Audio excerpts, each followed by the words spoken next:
Cyber మోసాలపై అప్రమత్తంగా ఉండాలంటున్నారు. Cyberabad cyber crime DCP Sai Sri కొత్త వ్యవహారాలతో సైబర్ కేటుగాళ్లు మోసాలకు పాల్పడుతున్నారని తెలిపారు. దురాశకు పోయి సైబర్ వలలో పడొద్దని చెప్తున్నారు. ఎప్పటికైనా దురాశ దుఃఖానికి దారితీస్తోందని అంటున్న Cyberabad cyber crime DCP Sai Sri మా ప్రతినిధి Sagar face to face. WhatsApp డీపీల ద్వారా భారీ మోసాలకు పాల్పడుతున్నారు సైబర్ కేటుగాళ్లు. ఏపీ కాకినాడకు చెందిన ఓ ఎంపీ ఫోటో పెట్టి ఏకంగా 92 లక్షలు కాజేసినట్లుగా కూడా తెలుస్తుంది. సో ఈ తరహా మోసాలు గతంలో జరిగాయి. ఈ మధ్య మళ్ళీ ఈ తరహా మోసాలు పెరుగుతున్నట్లుగా కూడా తెలుస్తుంది. దీనిపైన మాట్లాడేందుకు మనతో పాటు Cyberabad cyber crime DCP Saisri madam ఉన్నారు. ఒకసారి మాట్లాడి తెలుసుకుందాం. మేడం, ఇట్లా గతంలో కూడా ఈ తరహా మోసాలు జరిగాయి. ఒక ఎంపీ ఫోటో పెట్టి ఈ మోసం ఎలా జరిగింది? అదేనండి, ఎంపీ గారి ఫోటో పెట్టి వాళ్ళ అకౌంటెంట్ గారిని అండ్ చీఫ్ అకౌంటెంట్ గారిని వాళ్ళని డబ్బులు అడిగేసరికి ఆయన వెరిఫై చేసుకోకుండా వేసేసుకున్నారు. అంటే ఎంపీ గారిని ఆబ్వియస్గా మీరు అడిగారా లేదా అని ఎక్కువ సార్లు అడగలేరు కదా, ఆ క్రమంలో అలా ట్రాన్స్ఫర్ చేయడం జరిగింది. ఆ క్రమంలో సైబర్ క్రైమ్ అవ్వింది. మేడం, మొత్తం ఎన్నిసార్లు ట్రాన్సాక్షన్ చేశారు? అసలు ఎలా నమ్మారు మేడం ఇట్లా? మొత్తం 7 ట్రాన్సాక్షన్స్ జరిగాయి. బట్ ఎలా నమ్మారు అని అంటే అదే మోసం అనేదే నమ్మితేనే అవుతుంది. సో మోసపోయారు అంటే ఆ అబ్బాయి, అకౌంటెంట్ గారు ఎవరైతే ఉన్నారో, చార్టర్డ్ అకౌంటెంట్ గారు, ఆయన మోసపోయారు తప్పితే దానిలో విల్ఫుల్ ఇది అయితే ఉండదు. సో ఎంత మేడం మొత్తం ఎంత? 92 lakhs వరకు పోయిందండి. దానిలో క్లూస్ ఉన్నాయి. We are also working out.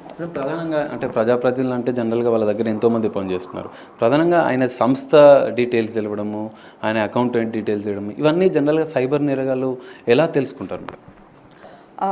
అది వాళ్ళ ఎలా తెలుసుకుంటారు అన్నది మనకి ఇన్వెస్టిగేషన్లో దర్యాప్తులో తెలుస్తుందండి. ఇంకా తెలియలేదు. కాకపోతే అదే ఇన్సైడర్ ఎవరన్నా ఉన్నారా ఏంటి అన్న కోణం కూడా మేము వెతుకుతున్నాము. అండ్ ఇన్వెస్టిగేషన్లో ఉంది, ప్రోగ్రెస్లో ఉంది. Wheel update. మీ డీపీలకు సంబంధించి అంటే గతంలో సోషల్ మీడియాలో అంటే ఫేస్బుక్లో, వాట్సాప్కి సంబంధించిన డీపీలు పెట్టుకుని నేరాలు ఎక్కువగా జరిగాయి. కానీ ఈ మధ్య కాలంలో మళ్ళీ ఈ తరహా నేరాలు స్టార్ట్ అవుతున్నట్లుగా కూడా తెలుస్తుంది. సో ప్రజలకు ఒక మెసేజ్ చెప్పాలంటే ఏం చెప్పారు? ఎవరు అంటే మన సొంత వాళ్ళు అయినా, అంటే మన పిల్లలు అయినా, మన పేరెంట్స్ అయినా, మన స్పౌజెస్ ఎవరు అడిగినా కూడా ఒక్క క్షణము ఆ వాట్సాప్ ఇవి అన్నది వదిలేసేసి నార్మల్గా వాళ్ళకి ఉన్న ఫోన్ నంబర్ ఏదైతే ఉందో ఒక్కసారి ఫోన్ చేసి మాట్లాడి ష్యూర్గా చెక్ చేసుకోవడంలో మేలు ఉంది. Safety better than being sorry. మోసపోయేదానికంటే ఒక్క క్షణం ఆగి ఎంత అర్జెన్సీ ఉందనన్నా, వాళ్ళు ఎంత ప్రెషరైజ్ చేసినా ఒక్క క్షణం ఆ ఒక్క కాల్, డబ్బులు నిజంగా మీరే అడిగారా అన్నది ఒకసారి మన వాళ్ళతోటి కన్ఫర్మ్ చేసుకొని పంపించడంలో ఎప్పటికీ శ్రేయస్కరం. మేడం, ఈ కేసులో చూసుకుంటే ఎవరు మీకు ఫిర్యాదు చేశారు? ఆధారాలు ఏమైనా సమర్పించారా? ఈ ఫ్రాడ్కి సంబంధించినటువంటి ఎంపీ ఎట్లా బయటపడింది? అది మన అకౌంటెంట్ గారు వచ్చి కంప్లైంట్ చేశారని అండ్ ఆధారాలు అవి ఇచ్చారు. దాని మీదే దర్యాప్తు స్టార్ట్ చేశాము అండ్ దర్యాప్తు ప్రోగ్రెస్లో ఉంది. ఫైనల్గా ఈ మధ్య కాలంలో ట్రేడింగ్ మోసాలు కూడా ఎక్కువగా పెరుగుతున్నాయి. సో ప్రజలకు ఆ విషయంలో ఒక మెసేజ్ అంటే? ఈ మధ్యకాలంలో trading, investment, job, part time job frauds ఇవన్నీ చాలా ఎక్కువ మోసంలోకి ప్రజలు గురవుతున్నారు. ఇది బేసిక్గా ఈ ఫ్రాడ్స్టర్స్ ఎవరైతే ఉన్నారో వాళ్ళు మేజర్గా మన ఆశని టార్గెట్ చేస్తున్నారు.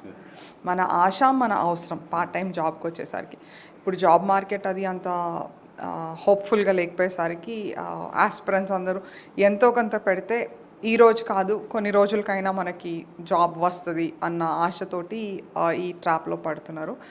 సో ఏజ్ ఓల్డ్ మనకి చిన్నప్పటి నుంచి మనం చదువుకొని మన పేరెంట్స్, మన ముందు జనరేషన్ వాళ్ళు నేర్పించిన నీతి కథలు ఏవైతే ఉన్నాయో అవి గుర్తు తెచ్చుకోవాల్సిన సమయం ఇది. మళ్ళీ అంటే ఎప్పుడు ఏది ఈజీగా రాదు, మన అందరికీ చిన్నప్పటి నుంచి నేర్పించారు కష్టపడితేనే ఫలితం ఉంటుందని. సో అవన్నీ ఎందుకు నాకు ఇంత త్వరగా డబ్బులు వస్తాయి అన్నది ఒక్కసారి ఇన్వెస్ట్ చేసే ముందు ఆర్ ఆ ట్రాప్లో పడే ముందు ఒక్కసారి ఆలోచిస్తే చాలా నేరాలకి మనం అరికట్టవచ్చు, బారిన పడకుండా ఉండొచ్చు. అండ్ అదేవిధంగా ఎట్ ద సేమ్ టైం ఈ ట్రేడింగ్ వచ్చేసరికి లిటరల్గా నిజంగా జరుగుతున్న ఐపీఓ ఏవైతే రిలీజ్ అవుతుందో అదే వీటిని పెట్టుకొని వాళ్ళు మోసం, అంటే వాళ్ళు చాలా అప్ టు డేట్ మోసం చేస్తున్నారు. సో అది కూడా ఈ క్రూక్స్ చెప్పే ఈ టెలిగ్రామ్స్, ఇన్స్టాగ్రామ్లలో వచ్చేవి నమ్మకుండా బ్యాంక్స్, మనకి నేషనలైజ్డ్ బ్యాంక్స్ వాళ్ళు కూడా వాళ్ళ తరఫున కొన్ని ఏజెన్సీస్ ఇవి అంటే ప్రతిదానికి ఈ ఇన్వెస్ట్మెంట్ వింగ్ అన్నది ఉంది. సో అట్లా రికగ్నైజ్డ్ నేషనలైజ్డ్ బ్యాంక్స్ ఛానల్స్ అవి వాడడంతో ఇది మనము అరికట్టవచ్చు. ఏదో ఒకటి ఎవరో చెప్పారు దీనిలో పెడితే ఇంత లాభం వస్తుంది ఇవన్నీ మనం నమ్మకుండా ఏదైతే అంటే మనం ఏమనుకుంటామన్నా ఇట్లా పక్క నుంచి వస్తే ట్యాక్స్లు అవి ఎస్కేప్ అవ్వచ్చు.